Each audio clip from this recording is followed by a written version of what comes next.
King Charles and Rachel Reeves, a political standoff. In a surprising turn of events, a recent interaction between King Charles III and Labour MP Rachel Reeves has sparked significant discussion across the UK political landscape. The incident, which involved the King reportedly signing a document related to a 7-day suspension for Reeves, has raised eyebrows and prompted diverse reactions. This article aims to unpack the implications of this event, providing a balanced perspective on the matter. To fully understand the situation, it's essential to recognize the roles both figures play in British politics. King Charles, as the constitutional monarch, holds a largely ceremonial position with no direct involvement in political affairs. His statements and actions are often seen as symbolic, reflecting the monarchy's stance on various issues. On the other hand, Rachel Reeves, the Shadow Chancellor of the Exchequer, is a prominent figure in the Labour Party, known for her economic policies and critiques of the current government. The incident reportedly occurred during a formal event where the King was engaged in discussions with various political leaders. As the conversation turned to pressing issues facing the nation, a document was presented to him, which he signed. This document, it appears, was linked to a decision regarding Reeves and her party's recent criticisms of government economic policies. The suspension itself, while only for 7 days, has broader implications. It suggests a growing tension between the monarchy and political leaders, a dynamic that is often delicate in the UK. The King's involvement, even indirectly, in political matters has historical precedents but is typically approached with caution to maintain the monarchy's apolitical stance. Reeves has been vocal in her criticism of the government, particularly regarding economic management and social policies.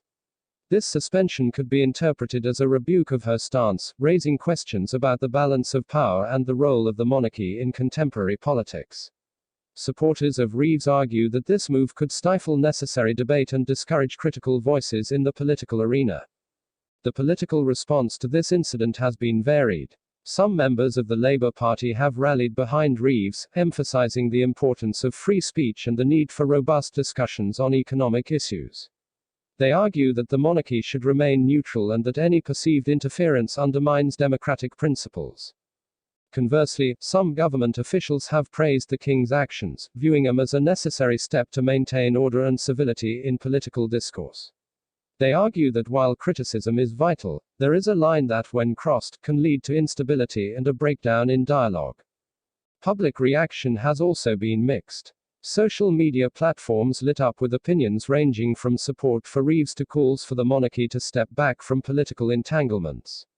Polls indicate that a significant portion of the public values the monarchy's neutrality, fearing that any political involvement could erode trust in royal institutions.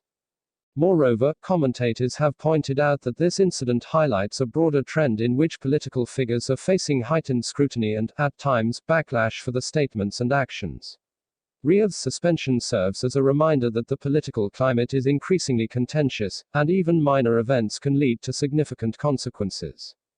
As the dust settles on this incident, it is essential to consider what it means for the future of political discourse in the UK. Will the King's actions lead to a more cautious approach from political leaders, or will it embolden them to engage more vigorously in debates? The answer remains uncertain, but one thing is clear: the relationship between the monarchy and elected officials will continue to be a focal point of discussion. In conclusion, the interaction between King Charles III and Rachel Reeves encapsulates the complexities of modern British politics.